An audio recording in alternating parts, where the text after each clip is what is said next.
Idaiva tam samrat uparatam uvachaha.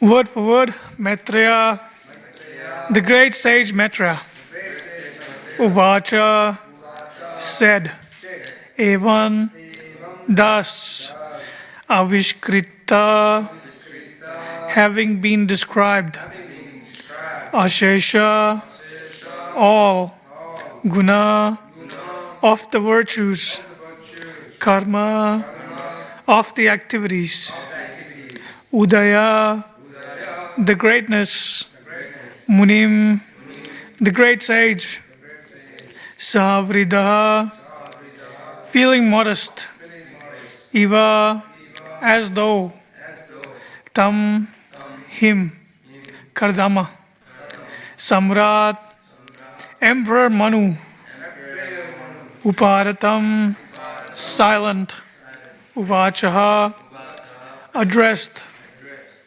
Translation by His Divine Grace A.C. Bhaktivedanta Swami Srila Prabhupada ki Jai. Translation. She Maitreya said, after describing the greatness of the emperor's manifold qualities and activities, the sage became silent, and the emperor, feeling modesty, addressed him as follows. So no purport here, so we will read out the next text. Number 2. Manuruvacha Brahma Srijat Swamukhato Yusman Atma Paripsaya Chandomayastapa Vidya Yoga Yuktana Lampatan. Manu replied, to expand himself in Vedic knowledge, Lord Brahma, the personified Vedas, from his face created you, the Brahmanas, who are full of austerity, knowledge, and mystic power, and are averse to sense gratification. Purport. The purpose of the Vedas is to propagate the transcendental knowledge of the absolute truth. The Brahmanas were created from the mouth of the Supreme Person, and therefore they are meant to spread the knowledge of the Vedas in order to spread the glories of the Lord. In Bhagavad Gita also, Lord Krishna says that all the Vedas are meant for understanding the Supreme Personality of Godhead. It is especially mentioned here, Yoga Yuktana Lampatan, that Brahmanas are full of mystic power and are completely averse to sense gratification. Actually, there are two kinds of occupations. One occupation in the material world is sense gratification, and the other occupation is spiritual activity, to satisfy the Lord by His glorification. Those who engage in sense gratification are called demons, and those who spread the glorification of the Lord or satisfy the transcendental senses of the Lord are called demigods. It is specifically mentioned here that the Brahmanas are created from the face of the cosmic personality or Virat Purusha. Similarly, the Kshatriyas are said to be created from his arms. The Vaishyas are created from his waist, and the Shudras are created from his legs. Brahmanas are especially meant for austerity, learning, and knowledge, and are averse to all kinds of sense gratification. Om Jnana-timirandasya Jnananjana Shalakaya Chakshurunmilitam Yena Tasmai Shri Gurve Namaha. Jai Shri Krishna Chaitanya Prabhu Nityananda Shri Advaita Gadadara Shivasadi Gaura Bhakta Vrinda. Hare Krishna Krishna Krishna Hare Hare, Hare Rama Rama Rama Hare Hare.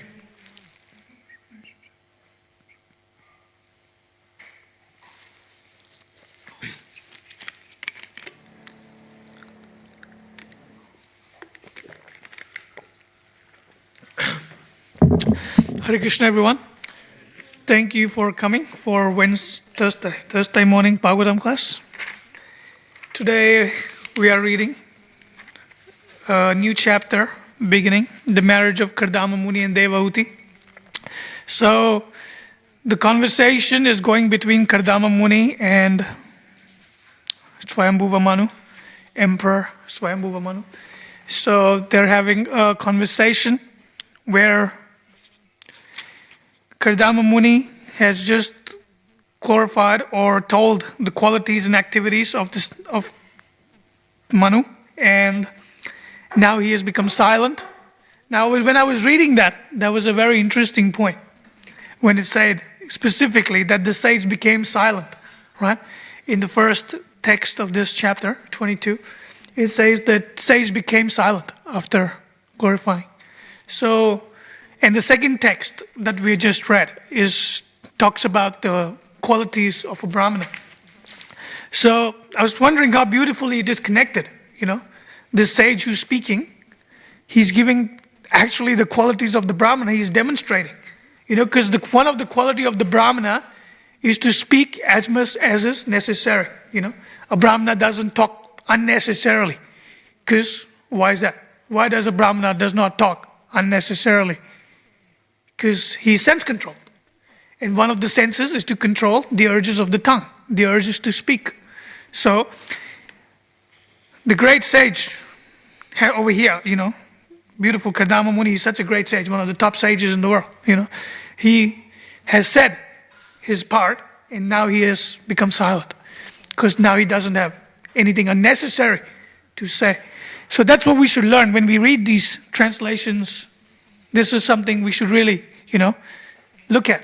How the qualities that we learn, or the Shastra that are giving the qualities of a Brahmana, are demonstrated in these translations by these sages, So one of these qualities, very interesting actually, how he became silent, and then emperor started to address him. And so in the second verse, Manu replied, to expand himself in Vedic knowledge, Lord Brahma, the personified Veda, from his face created you. The Brahmanas who are full of austerity, knowledge and mystic power, and are averse to sense gratification. Right?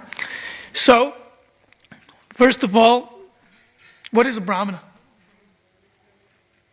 The word Brahmana means the one who follows Brahma, the one who knows Brahma. That's why in translation it is described that Brahma is the personified Vedas. Right? So that's why Brahmanas come from the mouth of the Supreme Personality of Godhead. They're supposed to be the most learned scholars. There's a reason why the first created beings in the material realm were Brahmanas. Why? Why were Brahmanas so important that they were the first to be created? Because that is more important. Because if the Brahmanas are the ones, these Brahmanas are the ones that are supposed to lead the society, tell the society the course of action. Where are we going? Where are we coming from? What is the goal of life? Which is the most important thing in the world, is to know the direction we're going in. Imagine you were born and you don't know what to do, which almost everyone in Kali Yuga goes through, Many people we meet on Sankirtan book distribution, most of them don't know what's going on. They're so confused and lost. So, just trying out different things. Everyone just says, I'm on my own journey. I'm trying out, whatever works, So, but that is not the goal of life. The goal of life is to already know by the knowledge of the scriptures, the knowledge of the great Brahmanas who are learned in the scriptures. This supreme science of Krishna consciousness, or understanding the goal of self-realization, is passed on through disciplic succession, evam parampara praptam, through the chain of disciplic succession. All the great sages, all the great kings understood it that way, evam rajarshayo vidu. So, if everyone in this beautiful ages are understanding through the chain of disciplic succession, this supreme science, that's how we should also try to understand and learn. So, it's very interesting, the Prabhupada mentioned here, the purpose of the Vedas is to propagate the transcendental knowledge of the absolute truth.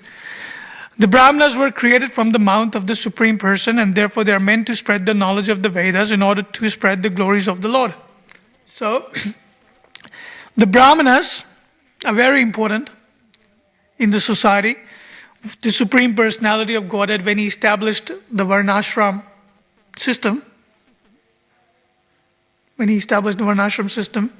Brahmanas were the topmost. Krishna is known as Go Brahmana Itacha, protector of the Brahmanas and the cows. Because Brahmanas are the most important in the whole Varnashram system.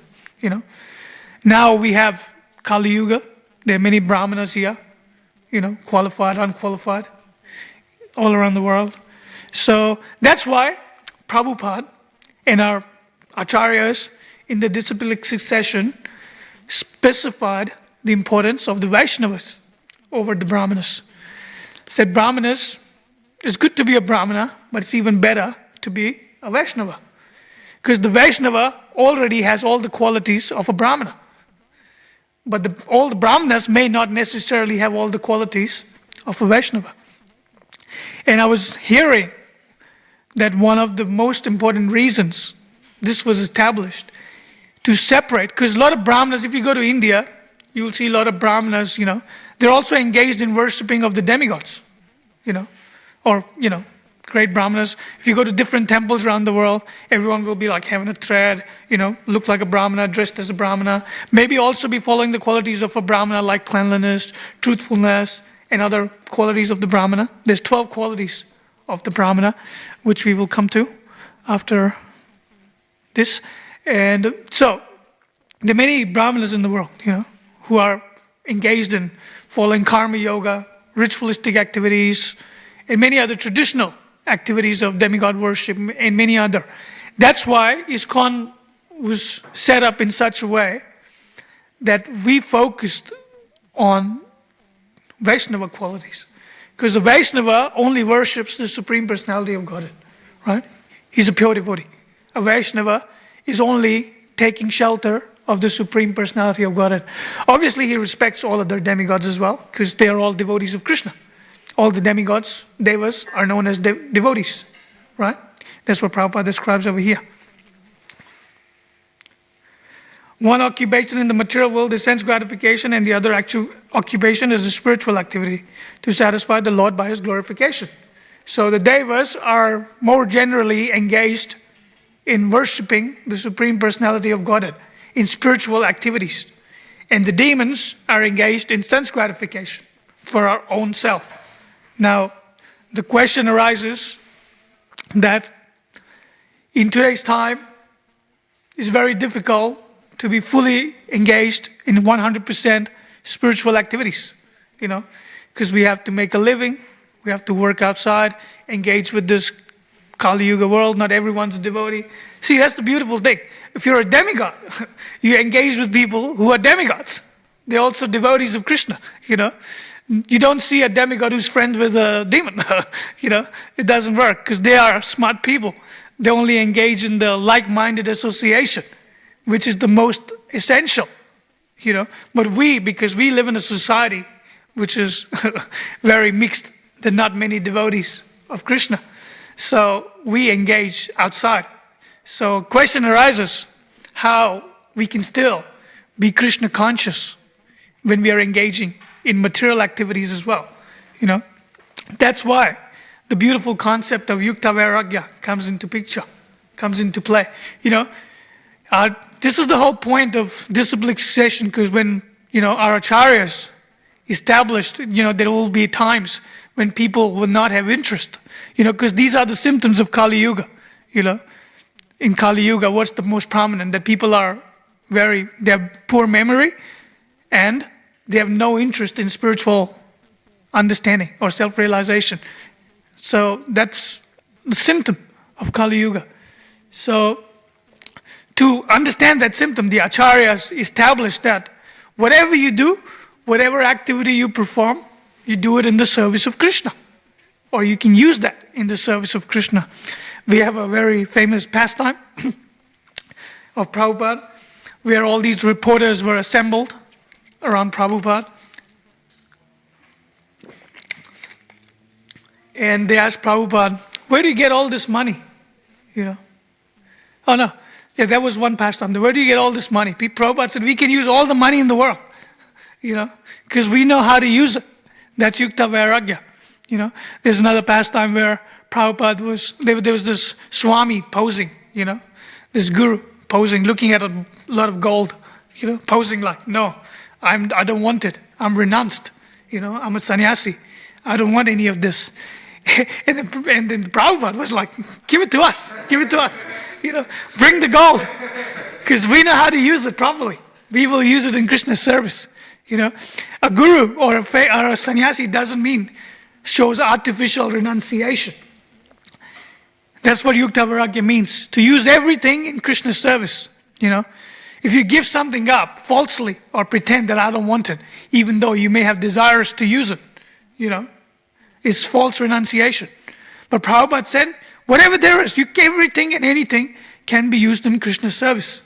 I was reading Pastimes of Prabhupada recently, and there was this pastime when Prabhupada was, I think, in somewhere in Australia.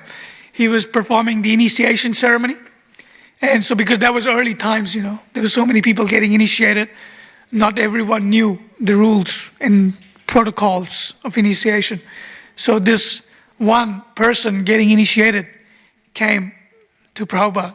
So he was sitting in the initiation, and he got initiated. So as the parampara, as the tradition, after getting initiated, the disciple offers something to the spiritual master. So he didn't have anything. So what did he offer to Prabhupada? He offered a second-hand towel. Like a towel, a second-hand used towel. He gave that to Prabhupada. And Prabhupada looked at the towel and like, what am I going to do with this? It's useless. But Prabhupada, because he's the great acharya, he knows how to use everything in Krishna's service. Next day, the same person, the disciple came.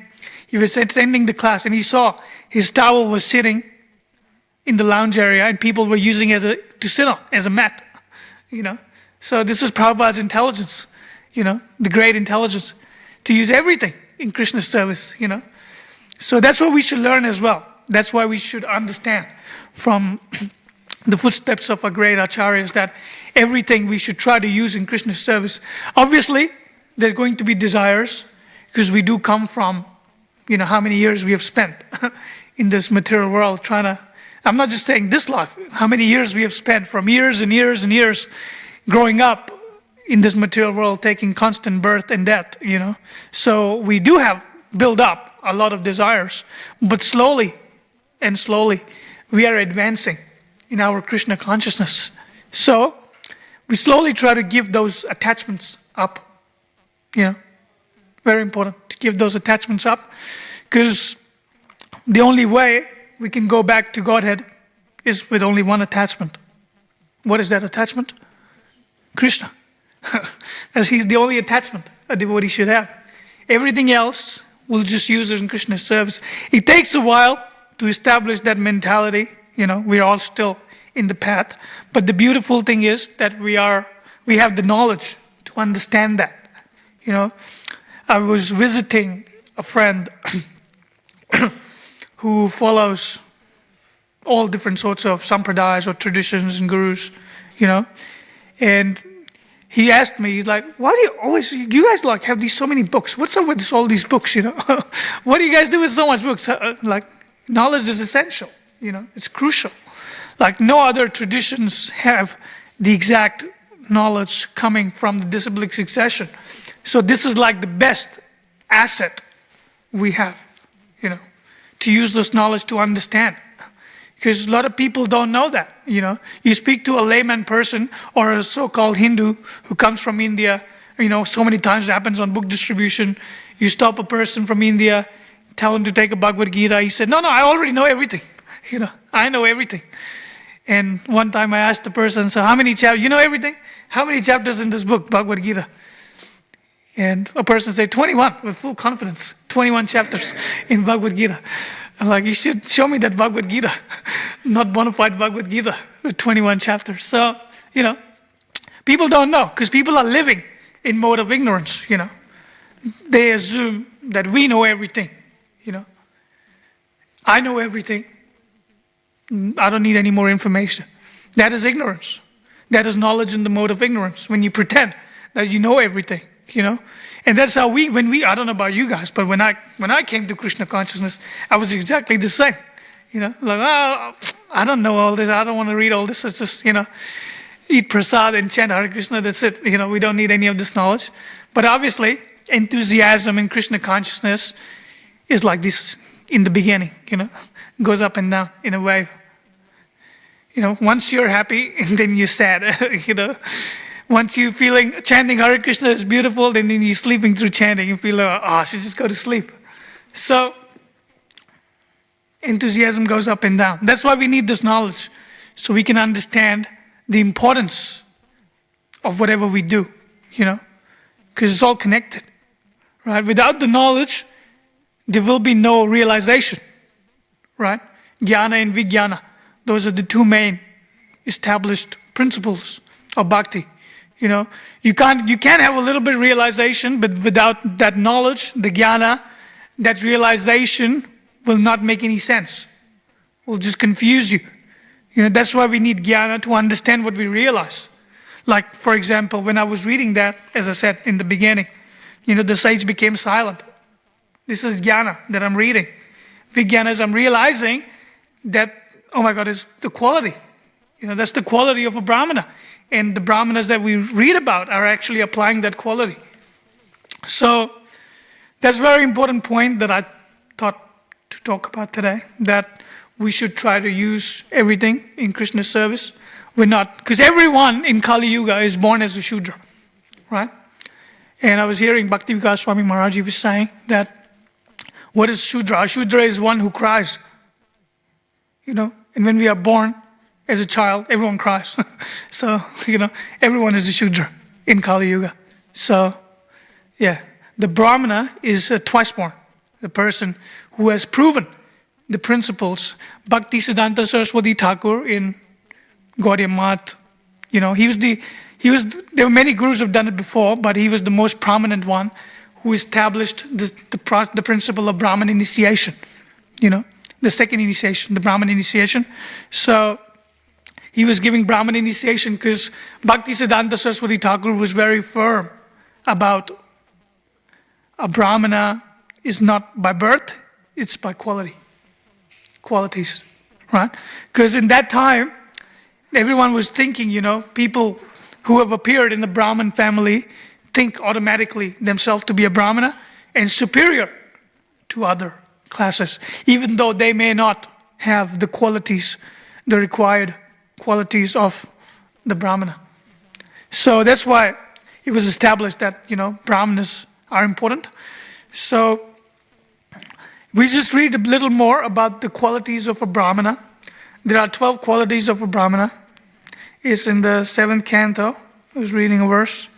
Samodamas tapa socham santosha shantir arjavyam jnanam dayaschutatmatvam satyam cha brahman lakshanam. The symptoms of a Brahmana. Let's see if we can name all 12. Right? Let's see. Let's hear the qualities of Brahmana. Peacefulness, self-control, austerity, knowledge, cleanliness, tolerance, tapa, austerity, forgiveness, sense control. That's good. The symptoms of a Brahmana are control of the mind. We'll just take one by one and talk about it. Control of the mind. So it is said one of the crucial quality of a Brahmana is to control the mind. What does that mean? Control the mind.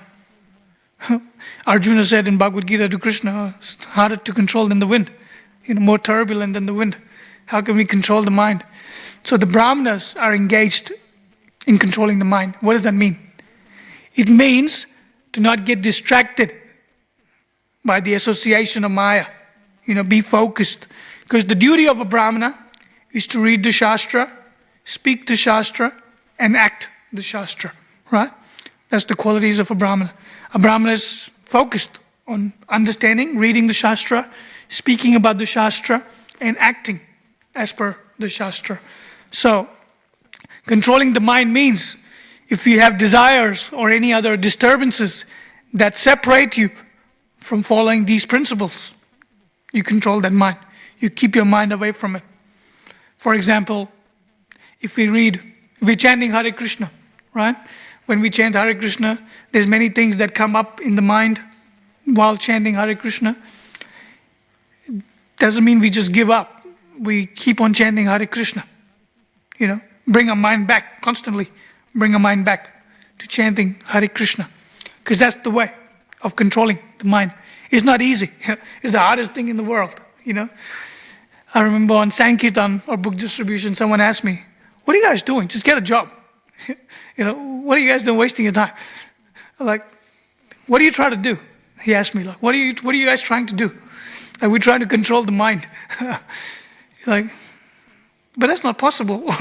Like, it's not. That's why we try it, to make it possible. Because in Kali Yuga, we can't even imagine doing that. It's so difficult. That's why we keep trying.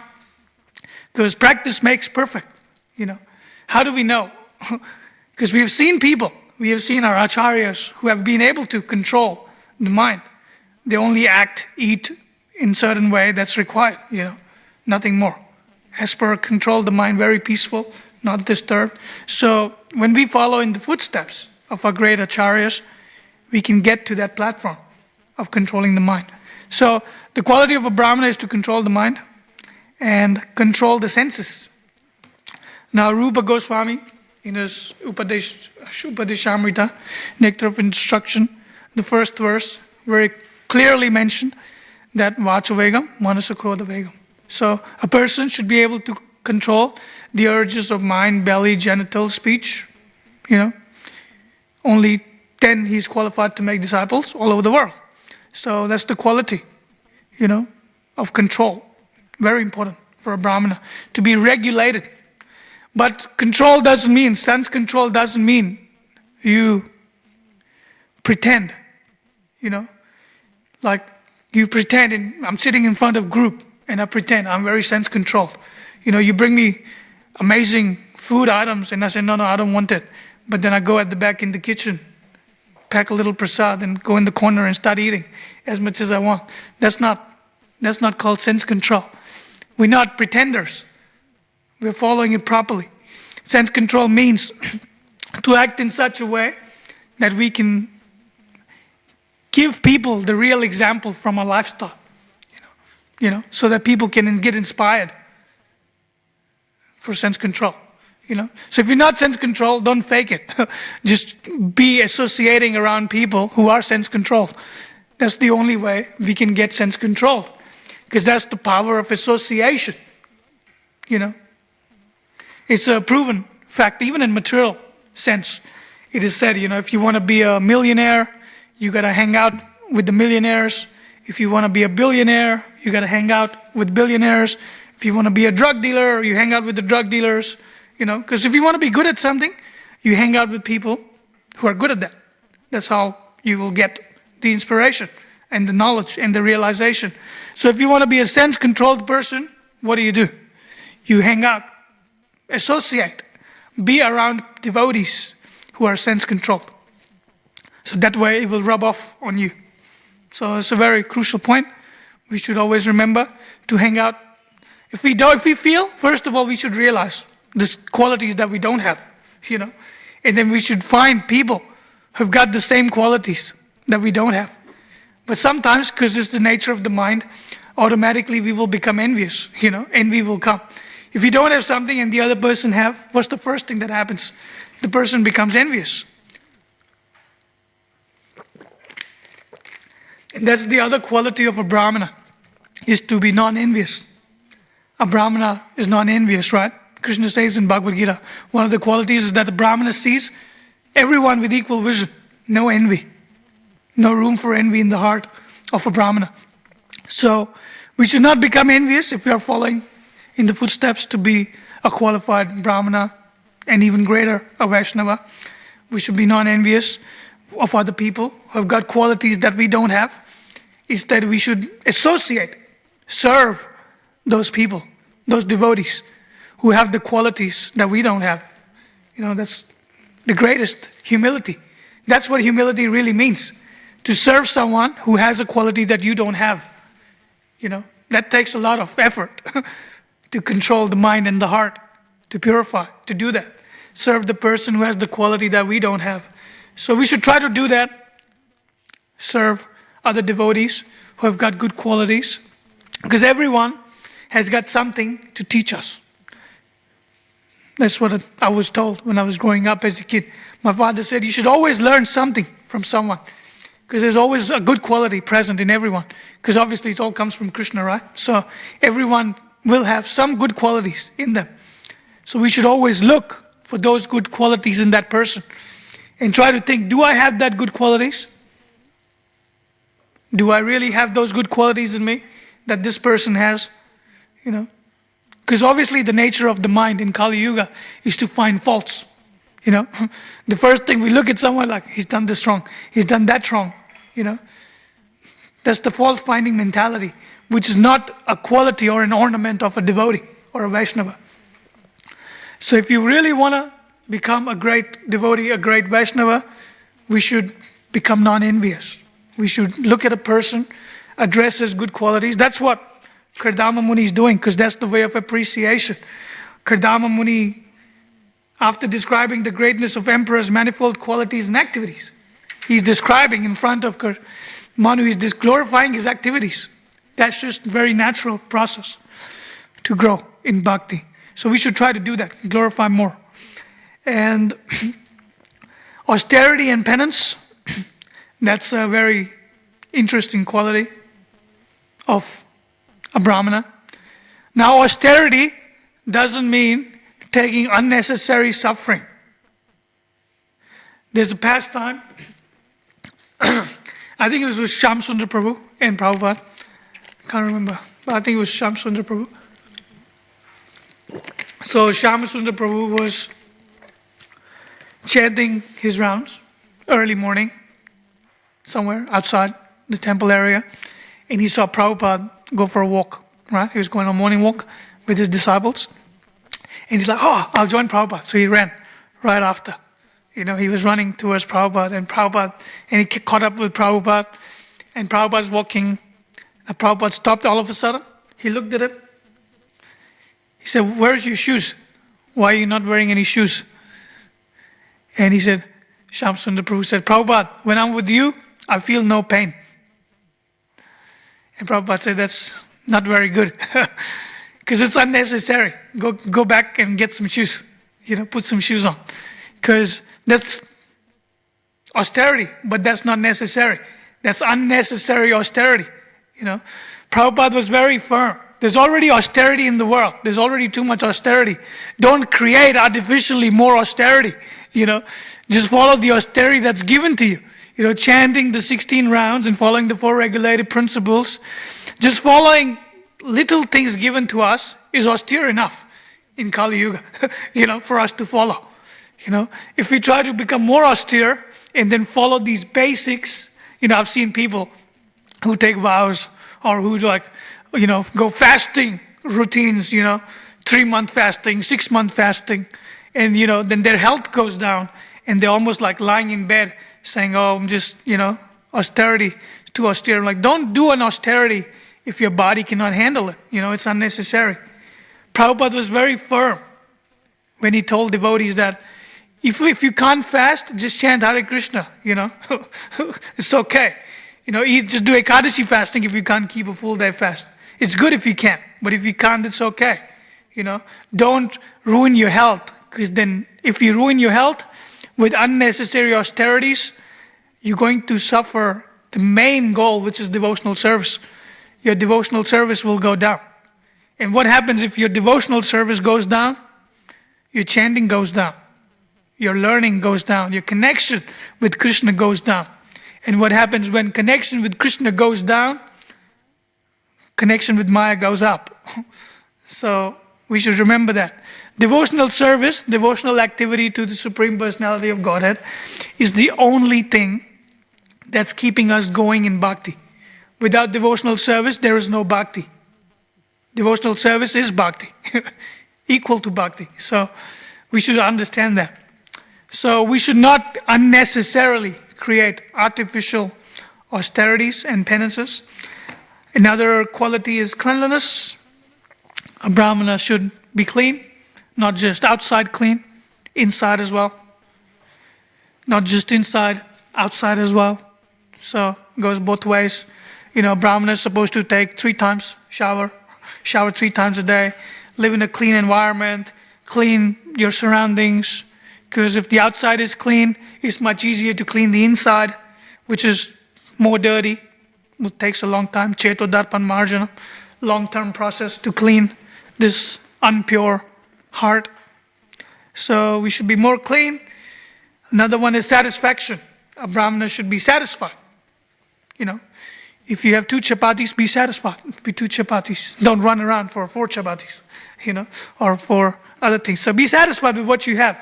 Ishavashamidam sarvam. Krishna says that one should be satisfied with what he's given as his quota. One should not artificially try to accumulate more, which is not necessary, or take from other person, which is not his.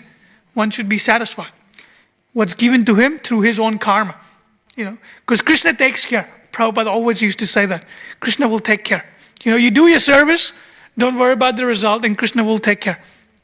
When Prabhupada came to the West, he had 30 rupees. 30 rupees. He came to the West, USA. Couldn't even buy a piece of bread for 30 rupees at that time, And then what? Millions of dollars came. Because Krishna saw he did not do any of this activity for himself. It's only to do the highest service. So Krishna took care. Gave him whatever Prabhupada needed, Krishna sent him. I was just reading Mukunda Maharaj's book called, what's the book? Second Avenue or something. He wrote this Prabhupada pastime book, and it's very beautiful. Miracle on the Second Avenue, right? And he talks about that, how Prabhupada, when he started, everything was just naturally coming to Prabhupada. Krishna was just sending. Whatever Prabhupada needed at that time, Krishna would send it. Even though Prabhupada had to go through a lot of sufferings and tests, but he was very patient and determined that Krishna will take care. I just have to be determined. So that's what we should learn. We should adapt in our life. Whatever we do it for Krishna with determination. And then Krishna will take care of everything else. We shouldn't mental out about, oh, I'm too sick. I can't do this, I can't do that. Obviously, it's good to, recover your health, have a little money, enough to survive, take care of yourself. But don't be greedy. Don't be going after getting more money, right? Just be satisfied with what we have. Another one is forgiveness. Obviously, a Brahmana should be forgiving. That's a good quality, Forgiveness is very difficult in Kali Yuga. All these 12 qualities are difficult in Kali Yuga to attain. So we try to do. If someone's made a mistake, you just forgive him. It's very difficult actually to forgive when the heart is, full of anger and hurt.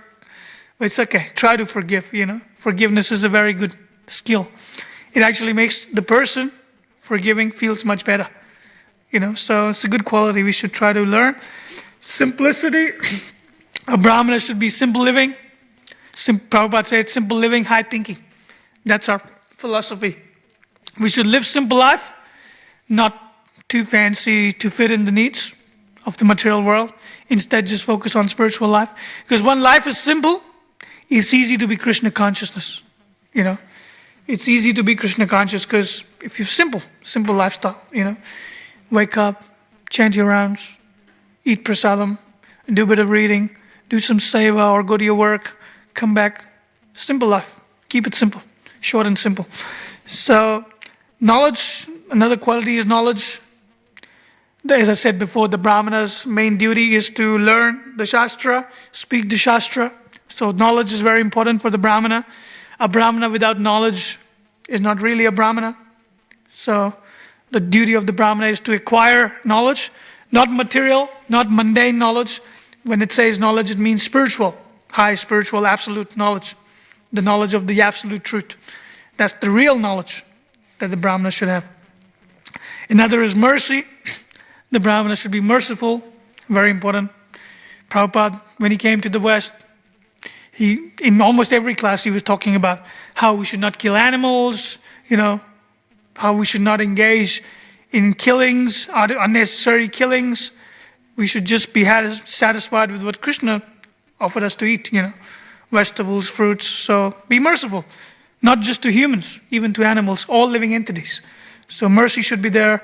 Truthfulness, very important quality, very difficult quality to be truthful at all times. So a Brahmana should be truthful. Prabhupada said the Vaishyas can sometimes be not truthful because, they have to make money. They have to do business. So sometimes they can, make adjustments to the truth. But a Brahmana's supreme quality is to be truthful, right? Be always truthful. Truthful doesn't mean be rude to people. Sometimes we think that to be truthful, it means if someone's done something wrong, I can go up to that person and be truthful. Tell him, Prabhu, you've done something wrong. Truthful doesn't mean we hurt people. By telling the truth is not something that everyone likes to hear.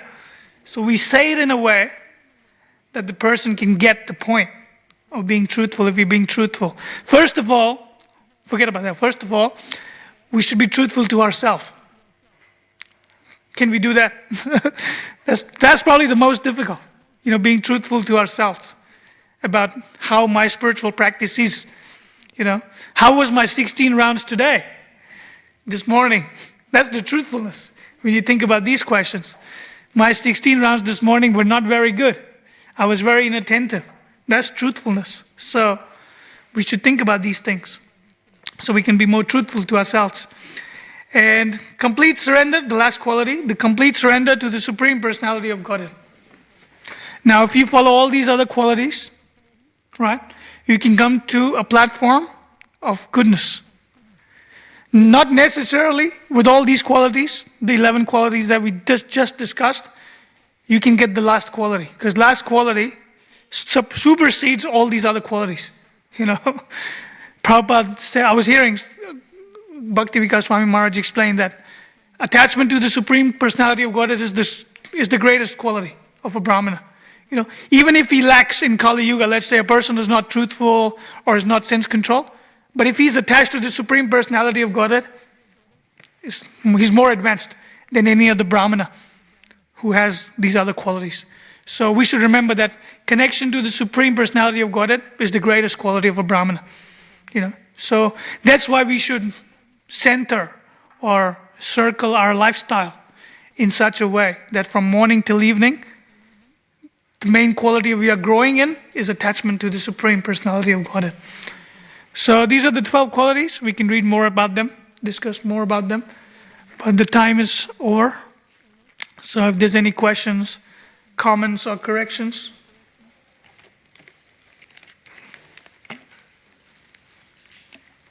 All right, we'll finish here. Thank you for your kind attention. Granth Raj Srimad Bhagavatam ki jai. Srila Prabhupada ki jai.